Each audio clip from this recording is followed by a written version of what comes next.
On the record proceeding in file number EO-2022-0215, which is an investigation of matters concerning the Rush Island Energy Center belonging to Union Electric Company doing business in Ameren, Missouri. And we're here today for this on the record proceeding, which the commission has asked Ameren to appear. And we will begin by, first of all, welcoming Ameren, Missouri. We'll take an entry of appearance from Ameren, and then you can explain who else is here for Ameren. Good morning. My name is Wendy Tatro, 1901 Choteau Avenue, St. Louis, Missouri, 63103. I have with me today Senior Director Andrew Meyer, Director of Corporate Analysis Matt Michaels, and Director of Regulatory Steve Wills. All right. And I see staff counsel is here. Thank you, Judge. Kevin Thompson for the staff of the Missouri Public Service Commission, Post Office Box 360, Jefferson City, Missouri 65102. Thank you. And for public counsel? Nathan Williams, appearing on the behalf of the Office of the Public Counsel and the public, and I provided my information to the court reporter. Thank you. And the purpose of this proceeding is for allow the commissioners an opportunity to ask questions of Ameren. And we're going to start with a presentation from Ameren. Following that, we'll allow questions from the commissioners. This is not a contested case, it's an investigation, so there will be no cross-examination questions from the parties. Your Honor, do you want him at the witness chair or to talk from here, or I'm just not sure how you want this to work? I think it would be best if you have people come up to the witness or the podium as you'd like to make presentations.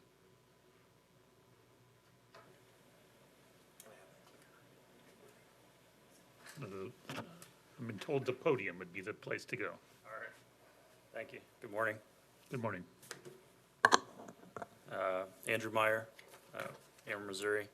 So here to address the questions in the Rush Island order. I'm going to skip. Perfect. Got it. I figured the best place to begin would be with the most recent capacity information offered by MISO, which was the OMS survey results. And this chart that's being displayed is directly from that presentation. And what it's showing is a 2023 capacity deficiency, a forecasted deficiency for MISO Zone 4, Illinois, Zone 5, Missouri, and Zone 6, Indiana. Particular note, Zone 5 is the Missouri served portion of MISO, where Ameren, Missouri's electric service load resides. The key takeaway, when looking at this slide and considering the deficiency, is that Ameren, Missouri responded to this survey, and we demonstrated sufficient capacity to meet Ameren, Missouri's obligations in the survey results. Same approach was taken in the MISO planning resource auction that took place in April for this current planning year.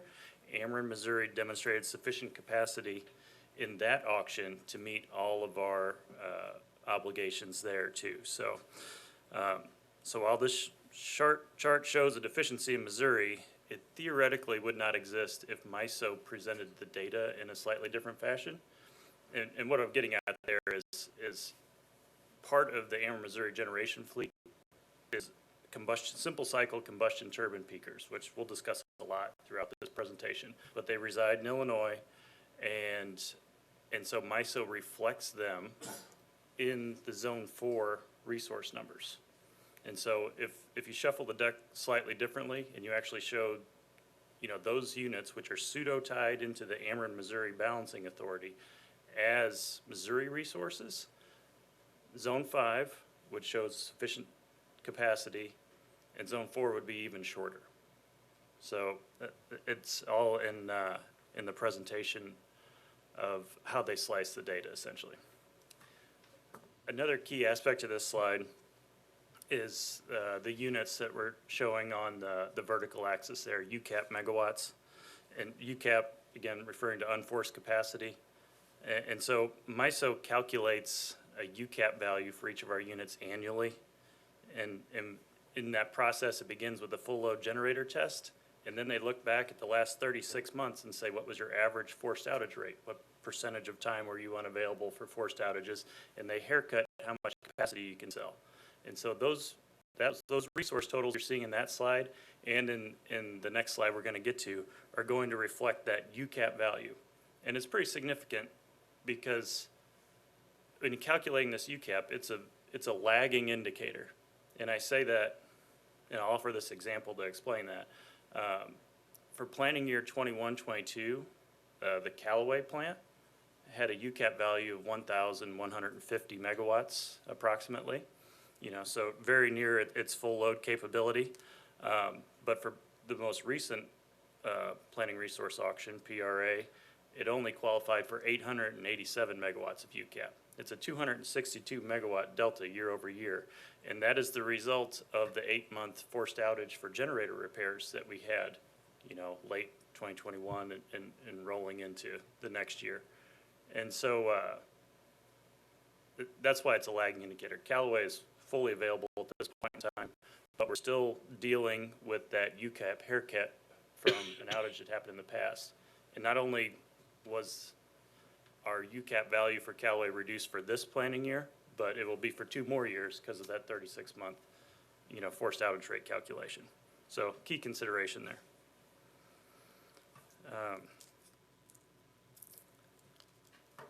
There's a few other, key items here about capacity position modeling.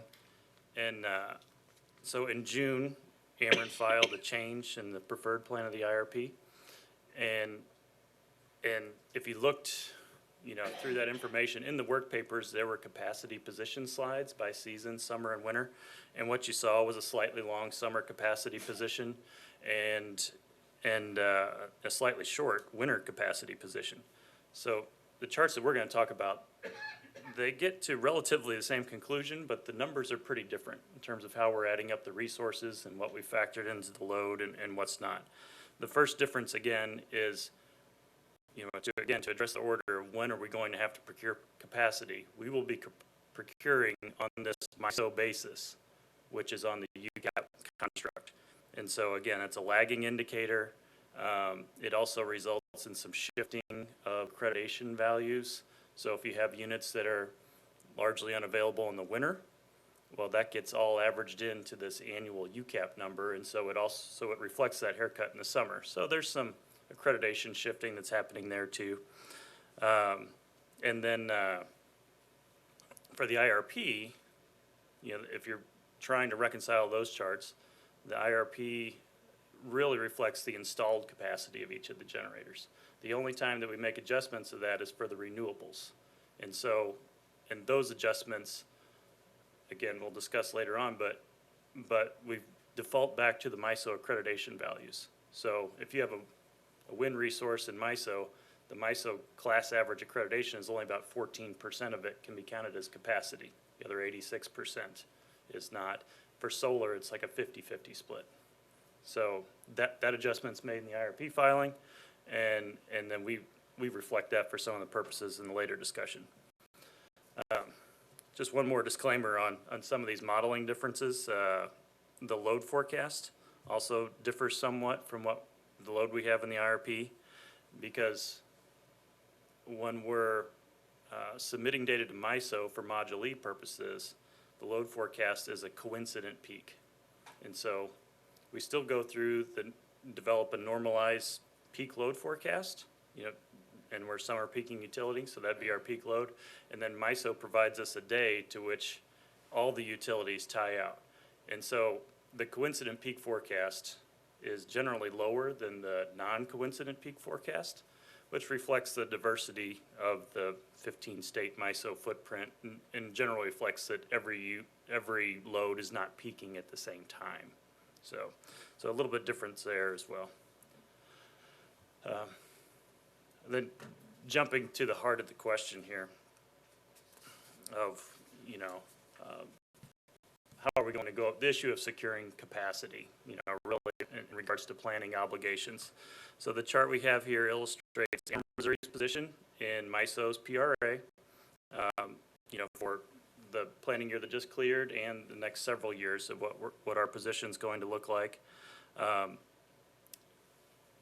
What's being reflected here is based on MISO's current construct, which is an annual construct. You clear for the full planning year. I think we're all aware that MISO has filed with FERC to make some changes to this construct. They want to break it into seasons, and they've also proposed some changes to how the units get accredited, how much capacity you can sell from any given unit, but not knowing when or if FERC is going to approve that, we thought it prudent to reflect the rules as they exist today. So, so the available UCAP that you're seeing in the bars here, all the current resources are in the dark blue. For planning year 23-24 and 24-25, we've broken out the Rush Island units to show in the light blue, just to highlight their participation in the auction. And in the later years, we've included some additional green shading, which represents the renewable, essentially all solar projects that Ameren, Missouri has proposed to bring online in advance of 2025. So generally those renewables are justified just based on their energy market contributions, but based on current rules, they will get a 50% capacity accreditation, and so there'll be an ancillary benefit if they are available to operate or to market into those auctions. So, but for planning year 22-23, we demonstrated sufficient capacity to meet our planning reserve margin requirement, and we utilized both Rush Island units to do so. Before the auction, we had discussed with MISO's IMM, the independent market monitor, about Rush Island participation. And that discussion is really required by the tariff for any unit with sort of uncertain standing. And the IMM came to the conclusion that it was appropriate to utilize Rush Island units as resources in the auction for us to sell it, essentially. And so in advance of the next two PRAs, Ameren will repeat that process.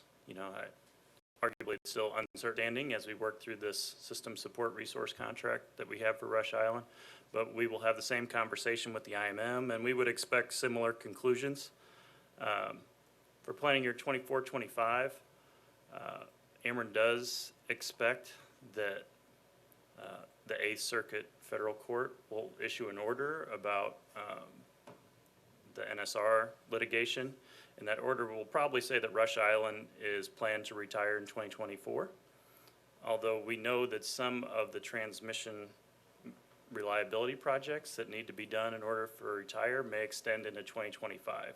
So there's a good probability that we will have to have a conversation about extending that to some extent. And if the Rush Island units remain available to that point, then likely they would be utilized as resources for all of the planning year 24-25 capacity auction. So going out to the last two bars, planning year 25-26, when Rush is retired, you'll notice that the dark blue bar steps up some. And what that reflects is the Callaway UCAP value recovers. So it's being held down for 3 years because of the extended outage, but it will recover after that point. Same thing for Tomsock 2, which also had an extended forced outage, which is currently impacting its UCAP accreditation, but it will step up in that time frame as well. There's a few other changes embedded in that dark blue there. Modest growth of the business demand response program is anticipated. And then you notice the green bars there. To offer some detail of what those represent, Ameren's proposed 800 megawatts of solar be commercially operable by 2025. The expectation that we're modeling here is that 350 megawatts of it would be available for planning year 24-25, which at a 50% accreditation would get you 175 megawatts of capacity.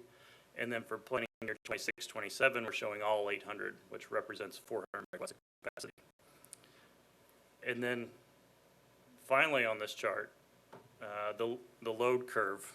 And so the load curve that we submit to MISO for Module E purposes reflects current amounts of energy efficiency reductions, that we've already realized. And so in the next evolution of MIA, we may see growth in some of the energy efficiency programs that we have. If that happens, all that would do is bend down that demand curve such that we have, it'd be easier to demonstrate that we're meeting our obligations.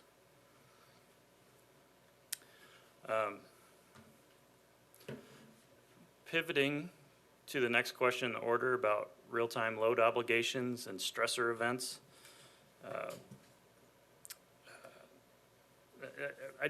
All this slide is intended to do is acknowledge that Ameren, Missouri takes a very proactive approach to our generation fleet prep. And the bullets provide some, but not all of the actions that we take to respond to system conditions. But we are continually monitoring the system and trying to plan accordingly such that our generation is available during these peak events. I'm going to jump right to the heart of the question here, though, about a stressor event. So I started with winter. A winter peak load event is arguably more stressful than a summer peak load event. On this chart, you're going to see that last year during Winter Storm Uri, Ameren, Missouri set a new retail load winter peak. So that's for a full integrated hour. Our retail load averaged just over 6,600 megawatts. And when you think of that load, I mean, what that actually represents is, for capacity purposes, you would use a normalized weather approach to forecast the peak load, and then you would apply a reserve margin to it of, whatever appropriate percentage. That 6,600 really represents the peak load plus a reserve margin. That's what we saw on that day when it was so bitter cold. And so the stacked bar chart, the waterfall stacked bar chart here is the resources that we expect to have to meet that load if we see it again on such a cold day. And the values that we have listed for the units here, they're not installed capacity like we talk about in the IRP. It's not UCAP like we talk about for the MISO auction. What those values are the true capability expectations of what Callaway or any other resource there will be able to get to on that day with those ambient temperatures. So it's the best reflection of reality for that actual stressor event day that we have. Those ratings change by season, obviously. And there's just one difference here that I should highlight before we get into it, which is the renewables. So the second piece of the bar says wind and solar capacity. And then you also see wind and solar balance out in the far right. And so what we've done there again is divided up by the MISO accreditations. So if you have 800 megawatts of wind, you would expect 14% of it to actually be operating that day. The other 86% depends on circumstances and wind production on that day. So there's two key takeaways from the slide. First, we need Rush Island to cover that load, currently. And so there will be a gap to address when Rush Island retires, or in advance of Rush Island's retirement, rather. The second key takeaway, the answer to that is related to the second key takeaway, which is the combustion turbine fleet. We show the CTG fleet there. It shows 466 megawatts in that bar. That CTG fleet is really, on an installed capacity basis, closer to 2,700 megawatts. And so there's a significant availability haircut going on there. The issue that we run into during severe cold weather is the natural gas pipelines require very strict adherence to their tariff rules, and they also issue operational flow orders, or OFOs, both of which reduce our availability of our combustion turbine fleet.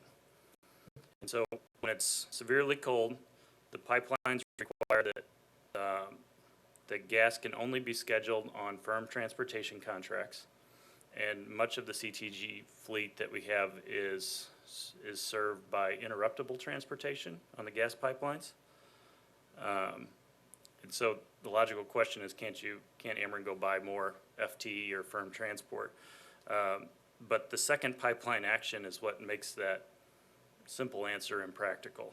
And it's the pipeline OFOs. They require us to ship a ratable volume of gas across all 24 hours of the day.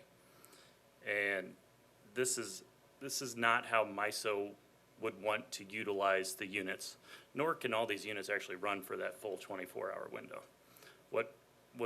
The way MISO would like to deploy these simple cycle CTGs on these cold days is they want to turn them on for 3 hours, 4 hours on that bitter cold morning, and then shut them off, and they want to turn them on again late in the evening to catch that lighting load as the load bumps up again in the winter.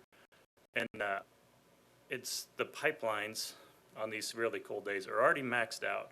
And so from their perspective, they just see that Ameren wants to flow a big slug of gas for 3 hours in the morning and 3 hours in the evening, and they simply cannot accommodate it.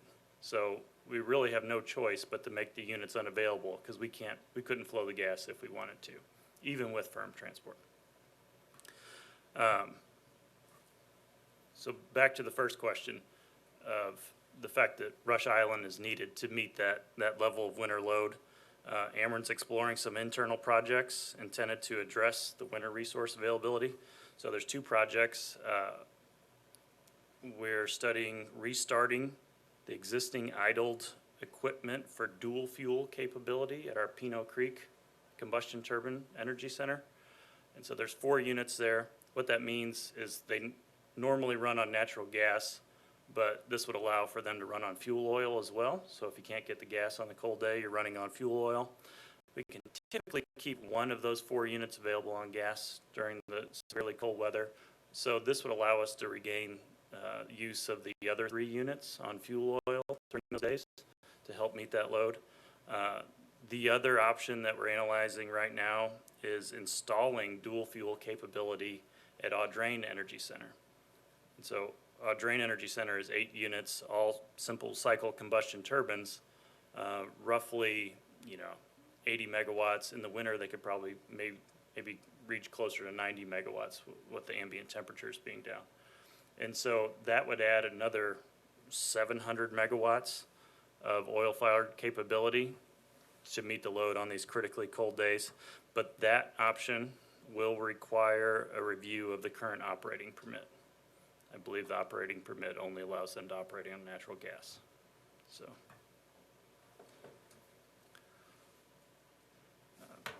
pivoting to the summer, we just recently set a retail load peak here last month. So on July 5th, temperatures were 101, or reached a high of 101, and we saw our retail load exceed 7,000 megawatts, 7,068, I believe, for a fully integrated hour. And so the question is, how are we going to serve that load in the summer of 2023, the summer or beyond, right? Because in the summer of 2023, we won't have Merrimack. You go out a couple more years, summer of 2025, we may not have Rush Island, so those resources will be removed here. But using the same stacking of generation, hopefully where your focus narrows to is again on the CTG fleet, because those are our peakers fleet that we run during these critical times. And so we've broken the CTG fleet up into 2 different boxes here. And the distinction that's being made is that a portion of the fleet, 1,581 megawatts of CTGs, is available for normal economic commitments. So MISO will just look at their offered price and turn them on as needed. The second grouping of CTGs, roughly 1,200 megawatts, is only available for emergency commitments. And that is because those units reside in Illinois and their availability has been limited by the emissions restrictions of the Illinois Clean Energy Jobs Act, CEJA. So those Illinois CTGs are subject to limits on emissions, which include CO2 and NOx, equal to their unit-specific average from 2018 to 2020. And we're going to have to manage to those emissions restrictions through 2029. At that point, further reductions to emissions will be required, stepping from 2030 out through 2040. What that will result in is closing of Venice Energy Center in 2029. And we may see further operating restrictions on the other CTGs, and they will ultimately, those 4 other Illinois CTG sites will likely be closed by 2040. So, but in the siege of law, there is a provision that that these CTGs may be allowed to exceed these Illinois emissions limits in order to maintain reliability of the electric system. And so what that means is that 1,200 megawatts of Illinois CTGs, again, is offered for emergency use only. MISO has to issue an emergency declaration and advance through the steps in their emergency procedure until they get to the point that they can deploy emergency resources and turn on all those units. So in this chart, again, you can see that we have sufficient resources that are economically available to meet that summer stressor event load, but there's another 1,200 megawatts of CTGs and currently another 140 megawatts of demand response programs that MISO would only get to deploy if they declared an emergency and hit the right procedural step. The demand response may be turned on also by the company if we meet a percentage of load trigger as well. So it may be operating regardless. So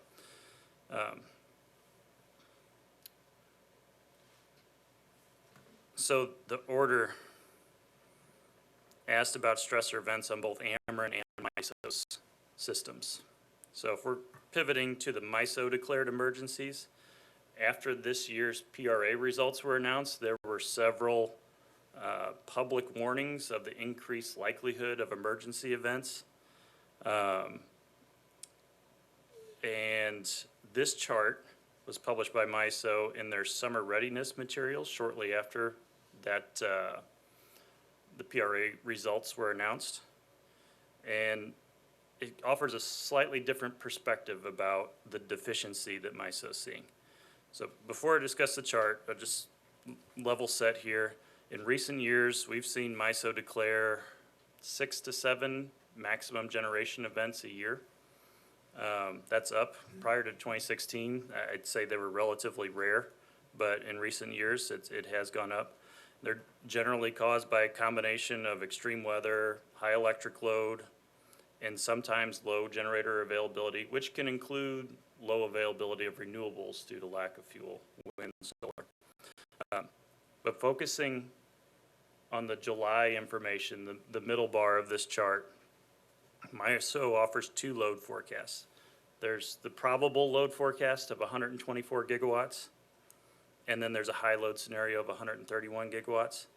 The bar chart represents generation available economically that MISO can turn on via their normal processes to meet that load, 119.2 gigawatts of resources.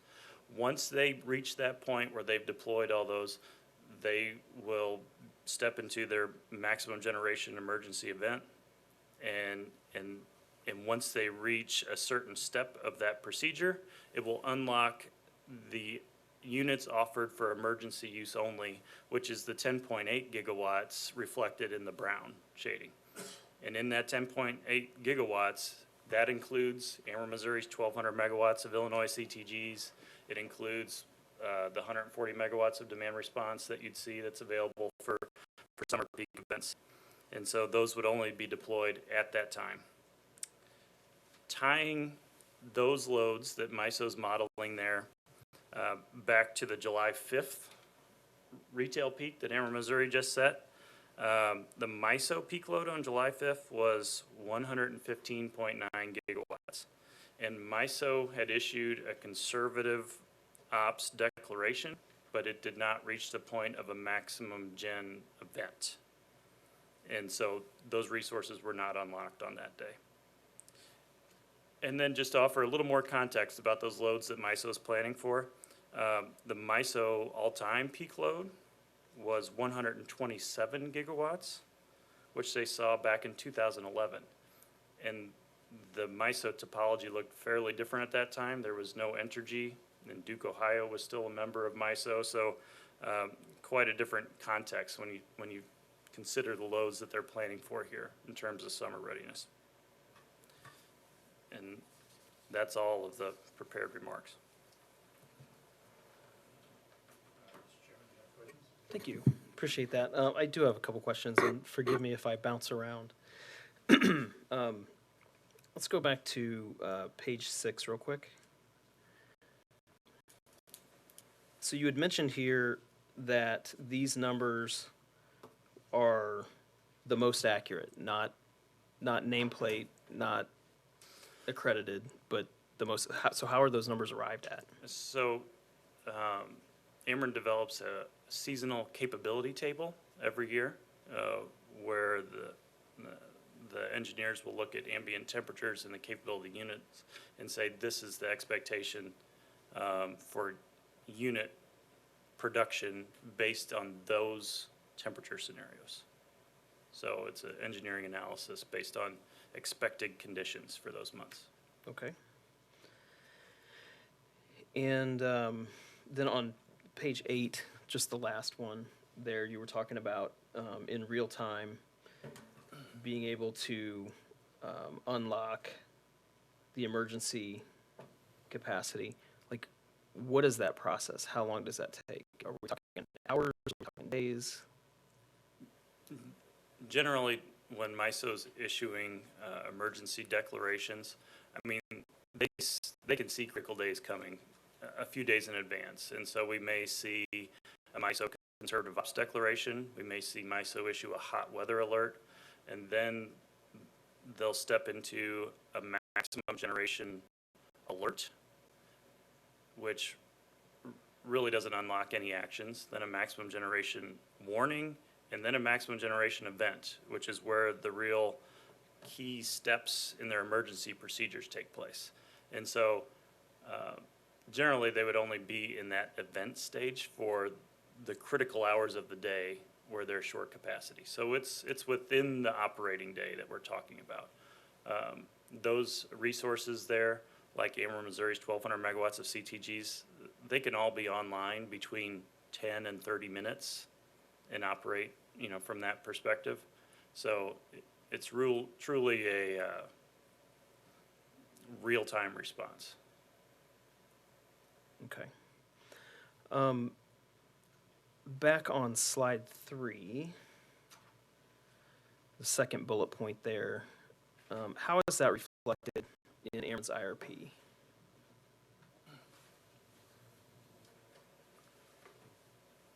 So the bullet referencing the IRP utilizes installed capacity? Is that, or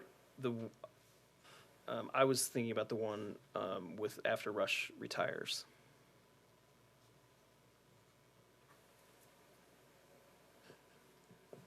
I'm having trouble telling which bullet you're referring to. Sorry, the second main bullet point. Second main bullet. Okay, got it. oh, gotcha. Okay.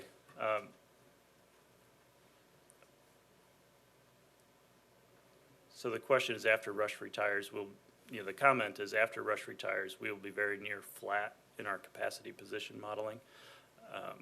And Matt can speak to the IRP position modeling, but for the MISO PRA, those 1,200 megawatts of CTGs that are offered for emergency use only are still allowed to qualify as capacity resources. So they participate in the PRA as well. So we're still counting them as capacity to meet that peak load on those stress events. And then, given the Illinois legislation, you're expected to continue to have access to them, just not full access to those gas plants in Illinois? Is that what I heard? Their operation is limited based on their historic emissions. And the window of which they baselined historic emissions, 2018, 19, and 20, some of those units didn't have a significant amount of runtime. So going forward, they're capped at that level.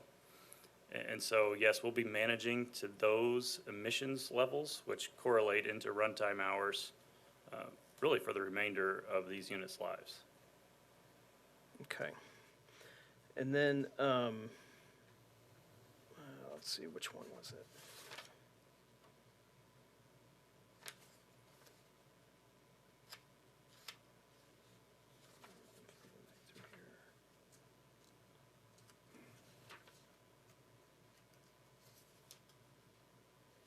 Sorry,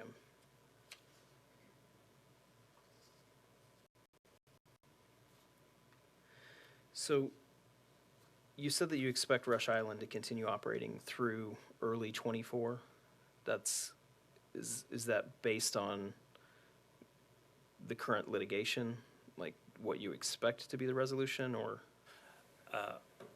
That comment was based on, after reading the MISO Y1 study results, it identified transmission projects that need to be done such that there is no reliability issue when Rush Island retires. And our understanding is that some of these projects may extend all the way through that 24 timeframe and possibly into spring of 2025. Okay, so, and I don't think it was in this presentation necessarily, but my understanding is, and I think maybe you touched on it though, there's about 3 projects that need to be completed for Rush to be fully retired. Transmission projects or generation projects?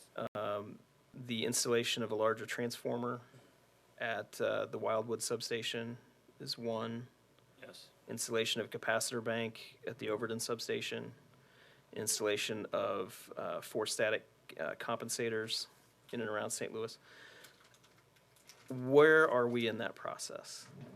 Are those being built? Are some of them completed? I don't think any of them, I think they're still in the engineering and procurement phase. I don't know that construction has started on any of them. So what is the time horizon for completion? Because we don't know the outcome of the litigation. I mean, we don't know. We think we have some ideas, but so with that in mind, what is the time horizon for the completion of those? Those projects, depending on which one we're discussing, the time horizon will most likely be, the latest estimate I've seen is into sometime in 2025. Okay, so if Rush has to retire in '24, and those are not completed until '25, but they're necessary for the full retirement, what is the contingency plan then?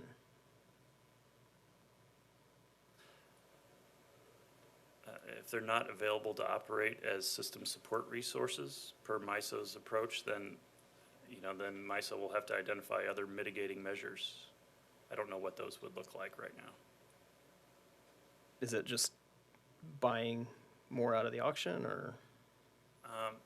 I think in terms of reliability issues impacting Rush's retirement, it's more about voltage support in the area of Rush Island and the potential for load drop until those transmission upgrades are complete.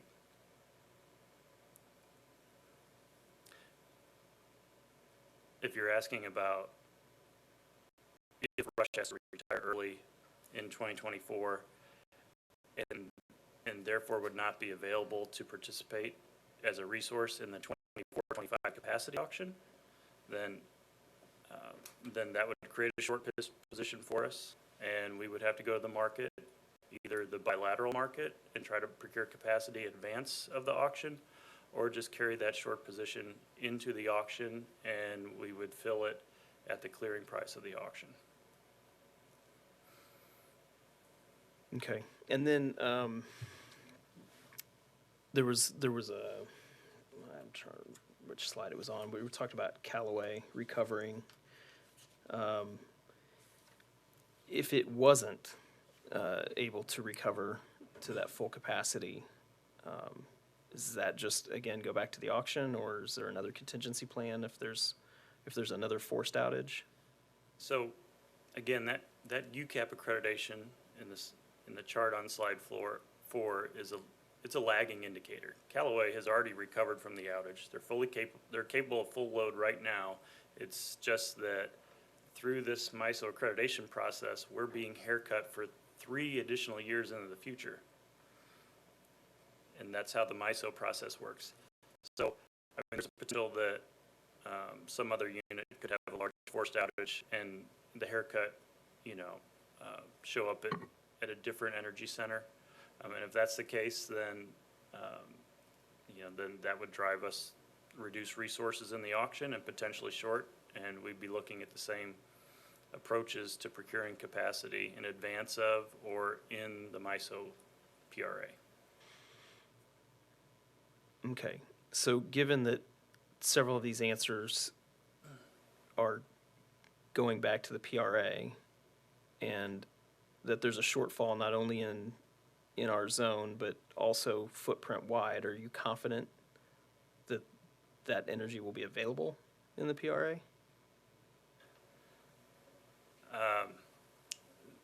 I guess if I can rephrase the question, are we asking if the MISO planning resource auction will clear at a deficiency again for these planning years?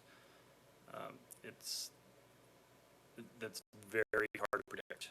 The MISO auction construct is really a feast or famine approach, such that if there's sufficient capacity, you generally get a low clearing price until there's not when it clears high. There's no mechanism right now for the MISO clearing price to demonstrate a mild or moderate or elevated concern for capacity deficiency. You go from the bottom to the top, essentially, is how it works. So it's very hard to predict where we'd land during those in an event like you described. Okay. All right, thank you, Judge. I don't have any other questions at this time. Commissioner Holtzman online? Commissioner Holtzman online, do you have any questions? Yes, I do. So it seems like when the original ruling was handed down, I read a note that said that had scrubbers been added to this, it might have prolonged its life. What was the cost-benefit analysis of deciding to retire versus adding the scrubbers? And if adding the scrubbers would have solved the problem? Yes, this is Matt Michaels with Ameren.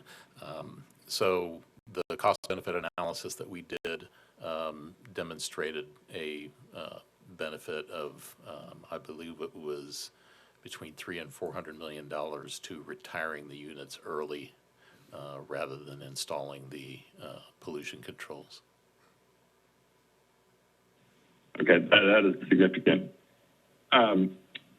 Also, in one of the briefing that my staff provided for me, it shows that you guys were going to use TVRs potentially. Can you explain a little bit about what those devices might look like and how they might be deployed and what kind of impact they would have?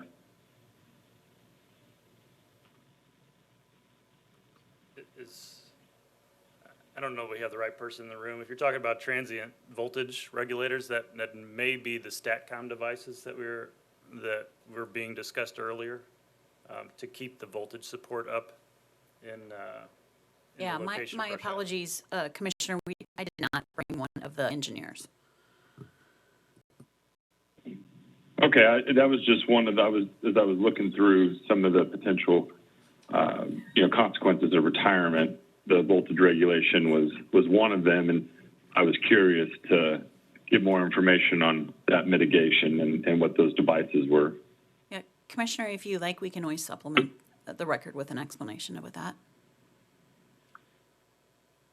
Okay, thank you. The chairman covered most of the questions else I had, so those were the two I was curious about. Thank you. Commissioner Kolkmeyer, did you have any questions?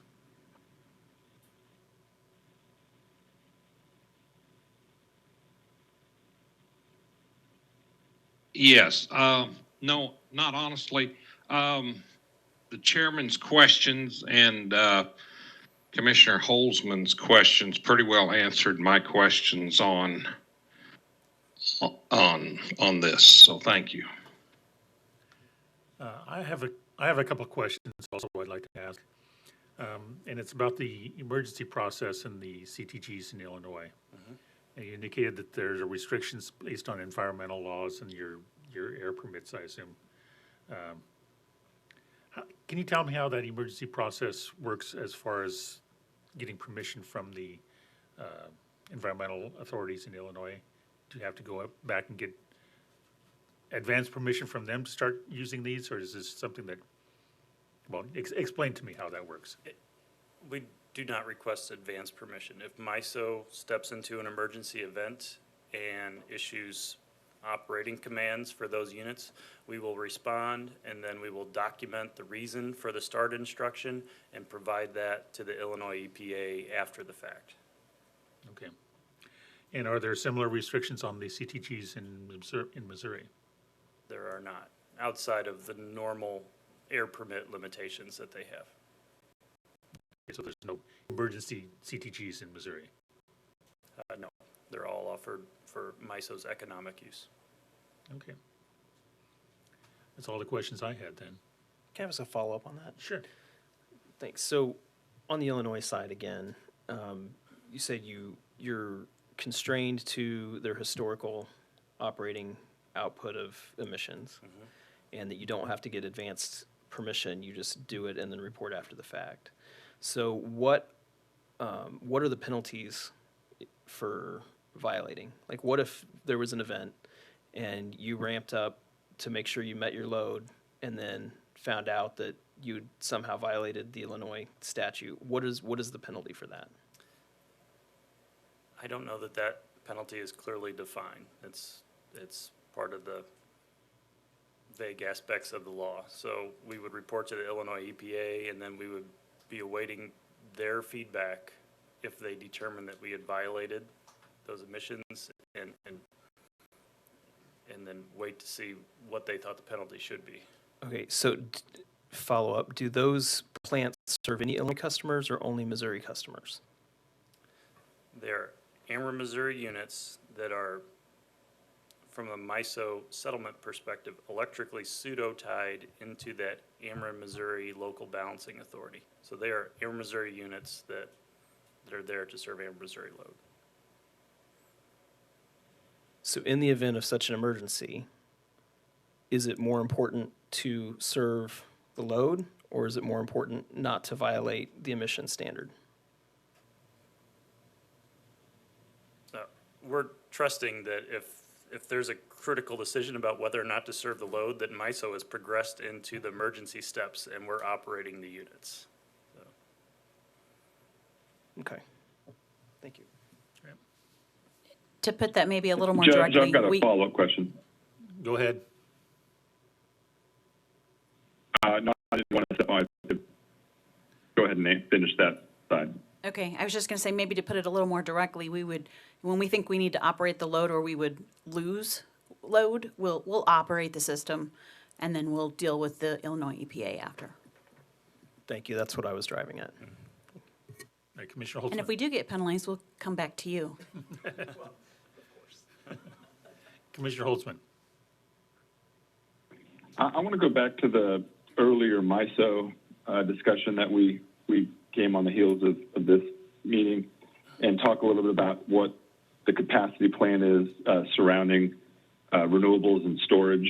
Is this something that, we learned that we have a 1,200, Zone 5 has a 1,200 megawatt deficit, and that storage, while limited, can make a difference in that capacity. And I just wanted to know what your plans were to focus on and ramp up storage capability to help with that shortfall. Yes, this is Matt Michaels with Ameren again. So storage is something we have included in our recently updated IRP preferred plan, although it's not showing up in the plan until the 2030s, largely because of cost. So the costs are pretty expensive right now. We expect those to decline over time and for the technology to improve. That said, if there were some kind of a hole created in our capacity position that we did not expect, that would be one of a number of options that we might consider for filling it. Okay, thank you.